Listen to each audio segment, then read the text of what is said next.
Hello there, Rabbi. Hello, Joe. So I see there are surf warnings out. I always wonder about people who jump into the ocean when they see those red flags up. And yet I have never been at the beach where there wasn't somebody jumping on a surfboard going, oh, look, there's danger in the water. Let me go play with it. What is it about us that says we can do that even though we know some people think it's wrong? Really a good question. Waving a red flag in front of a bull only makes it angrier and annoys the bull. I don't know if that's true or not, but that's the story anyway with bullfights. That's a neat feature of humans, Joe, is when we see something that others will label as wrong or inaccurate, then we gravitate towards it. Maybe it's the thrill of defeating and not weighing my own limitations. But why do we go and do things that we think are wrong? Where is right and wrong fall in all this? I mean, That if you were doing something like jumping in the water when you know it's dangerous, does the thought, that come to mind? I know in the Catholic faith, doing something that's dangerous and that could kill you, and then if it does kill you, can be considered a sin. Is it just trying to keep you safe, or is it just trying to prevent you from being stupid? well, none of us can be prevented from being stupid. So let's put that one aside. And I think you hit one of the keys of religion that it often fails at because of the way it's doing it. The function of religion is to keep us safe, putting aside any reward or punishment involved. The object is, while I'm here on the beach, what's going to keep me safe? And when I'm in business, when I'm driving, when I have relationships with people, religions, all of them, have ways that they believe keep us safe. Some of them work successfully. Oh, but Judaism, like every other religion, has rules to keep you safe. And the motivation isn't always tied to keeping you safe. It can be spiritual in nature. It's feeling better. It's identifying with the one. It's becoming unified. And what we've found is we're very unhappy. That's what a conscience does to us.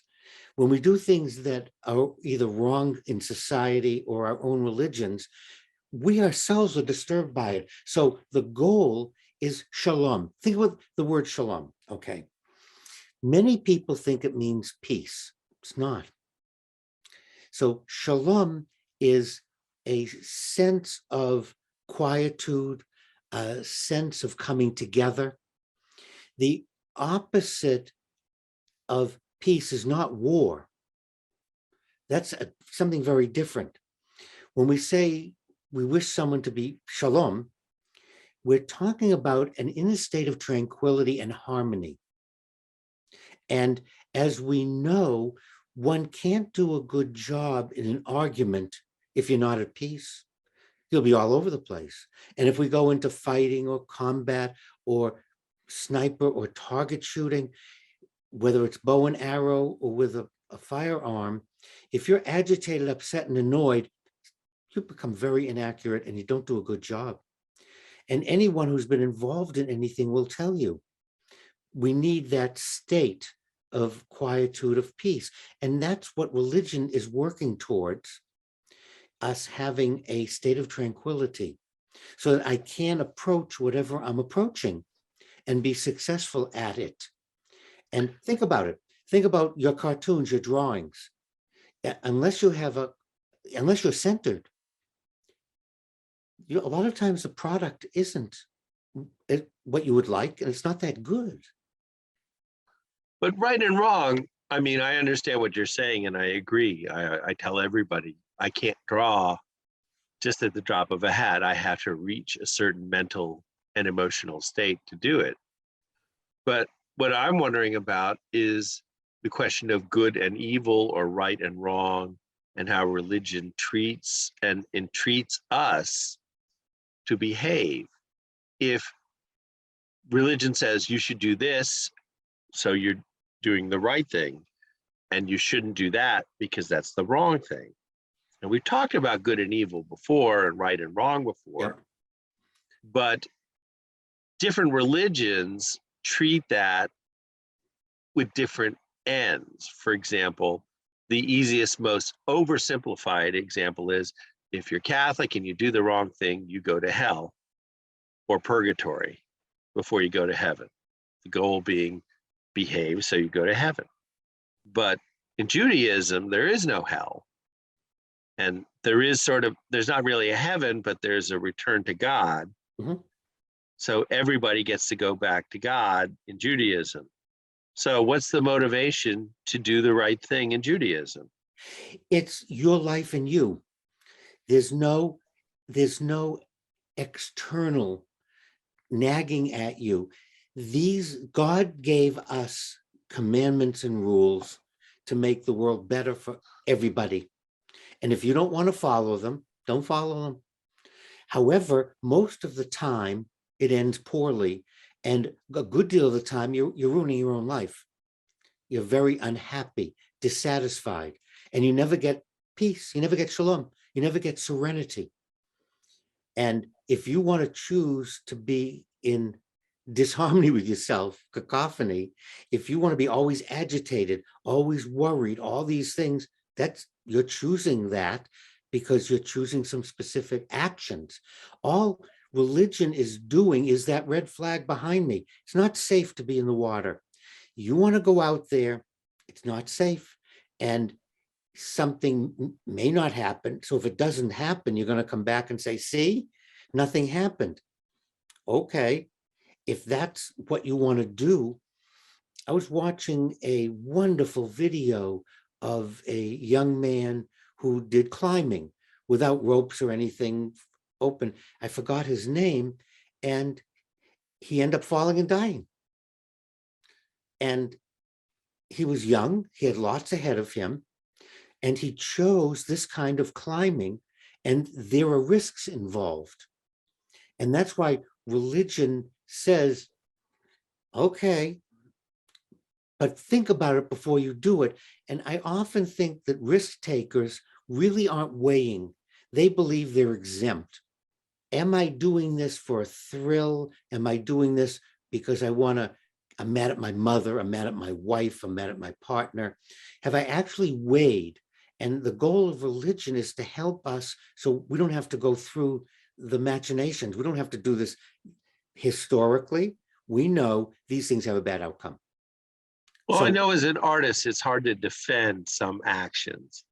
It's hard to explain why you do some art because it's an intangible and inexplainable rationale. And I can understand how some people feel they have to climb Half Dome without pitons or safety lines or something like that.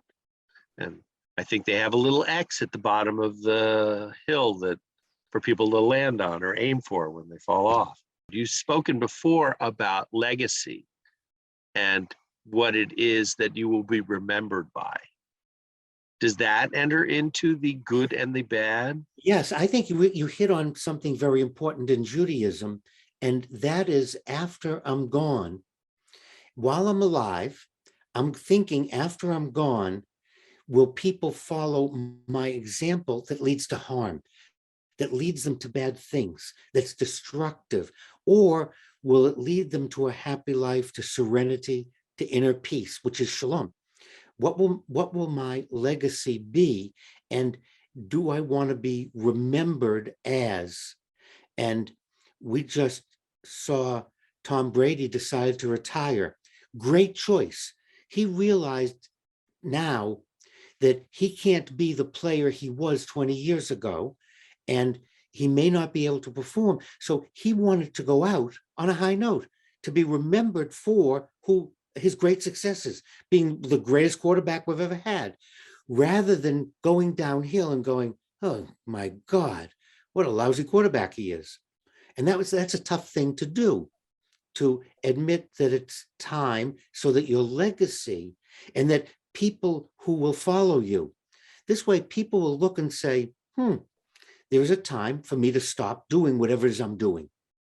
I've taken enough risks and I've climbed enough mountains, I've climbed enough, I've swam enough, I've surfed enough, and I'm still alive. So let's stop now. And therefore, I'll be a model that other people will say, there's a time to stop before you hurt yourself. And I think religion's function is to create the barriers, to keep us on the path, and it needs to change. You know, what was good and right 1,000 years ago isn't good and right today. We have technology, we have cars, so much has changed that what we thought, not what we thought, what was okay then was okay then, it worked then.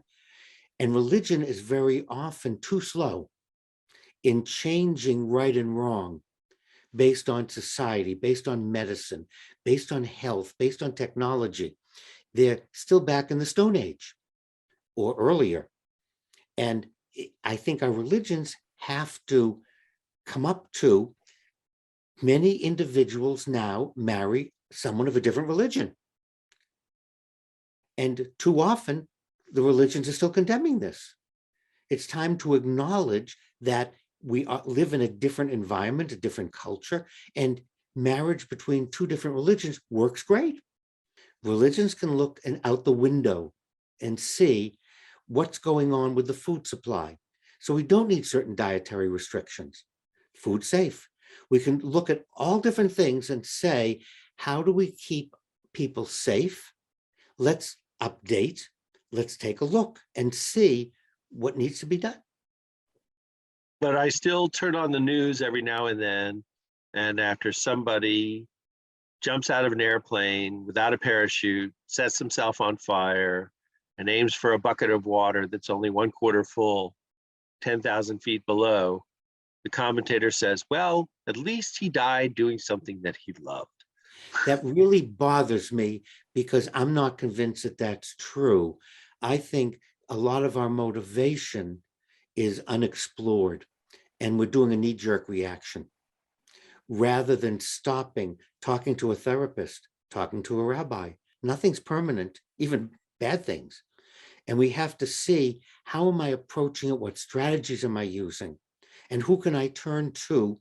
Then if you want to make the decision, make the decision. But I think it's many times these stunts are just stunts. They're uninformed and not thought out and have bad consequences. Well, so people who are risk takers and feel that that's the only thing they can do in life have issues. I think you We and all, I yes, both agree on that a little bit. but Joe, we all have issues. We're all addicted. So it's not that they're any kind of a special case. I think the difference is, do I acknowledge my issues? And am I willing to talk about them, deal with them, see what they're doing to me? I think therein lies the key, Joe. What is my obsessions or issues doing to my life, to the people who love me? Well, I know I'm obsessed with you, Rabbi, and your good advice is always welcome and a necessary part of my week. So thank you once again. Take care, stay out of the water, and we'll talk to you again soon. Yes, you will. Thank you, Joe.